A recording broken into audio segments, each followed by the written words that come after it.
आज मी इथे रोस्टेड चहाची रेसिपी घेऊन आलेली आहे। हा आपला चहा भलाई दिसायला नेहमीच्या चहासारखा दिसतोय, पण नेहमीच्या चहासारखी चव तर नाहीच आहे। अप्रतिम चव आहे, जबरदस्त आहे, स्मोकी फ्लेवर आहे यात आणि याच्याने आपल्या पावसाची मजा, थंडीची मजा दुप्पट वाढते, इतकी जबरदस्त आणि बनवायला तर अगदी सोपी आहे। तर कसा बनवलेला आहे हा चहा तो समोर आपण व्हिडिओत बघूया। त्याआधी तुम्ही जर ही रेसिपी फेसबुकवर बघत असाल तर माझ्या पेजला फॉलो करा आणि यूट्यूबवर बघत असाल तर माझ्या चॅनलला सबस्क्राईब करा। त्याचबरोबर लाईक, शेअर आणि कमेंट नक्की करा आणि व्हिडिओ पूर्ण बघा। हॅलो फ्रेंड्स, मी लतिकाज किचनमध्ये तुमचं स्वागत आहे। सगळ्यात पहिले इथे मी नॉनस्टिक पॅन घेतलेला आहे। तुम्ही नेहमी जो चहाच्या पॅनमध्ये बनवता चहा तो सुद्धा घेऊ शकता। तर त्यासाठी मी 2 चमचे चहापत्ती घेतलेली आहे, त्याला हलकंसं भाजून घेतलं आहे। तुम्ही नेहमीप्रमाणे तुम्हाला जेवढी चहापत्ती लागते तेवढीच घालायची आहे। तुमचा नेहमीचा प्रमाणच चहासाठी वापरा, साखरेचं आणि चहापत्तीचं।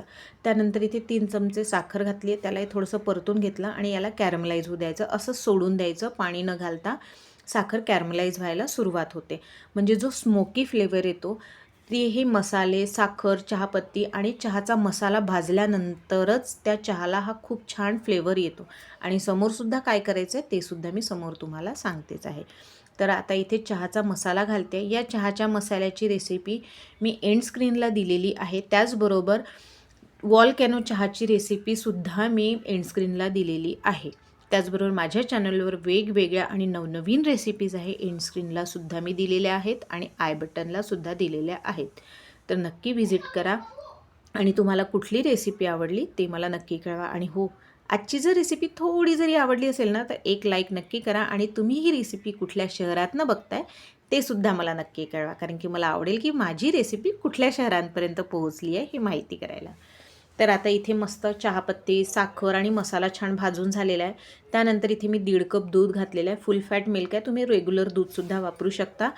दूध घातल्यानंतर इथे मी पाणी घातलेलं आहे 1 कप। मला 2च कप चहा बनवायची होती म्हणून मी प्रमाण असं हे घेतलं आहे, कारण की पाणी थोडंसं रिड्यूस होतं, आटतं म्हणून। तर 1.5 कप दूध, 1 कप पाणी घातलं आहे, छान मस्त उकळी येऊ दिलेली आहे। मस्त थोडा वेळ उकळी येऊ द्यायची, 3-4 उकळ्या आल्या की हा चहा जबरदस्त भन्नाट होतो। तर यावेळेस मी केला आहे, नक्की इतका अप्रतिम लागला आहे, म्हणजे माझ्या मिस्टरांनी सुद्धा म्हणाले की नेहमीपेक्षा तर फारच जबरदस्त ही चहा झालेली आहे।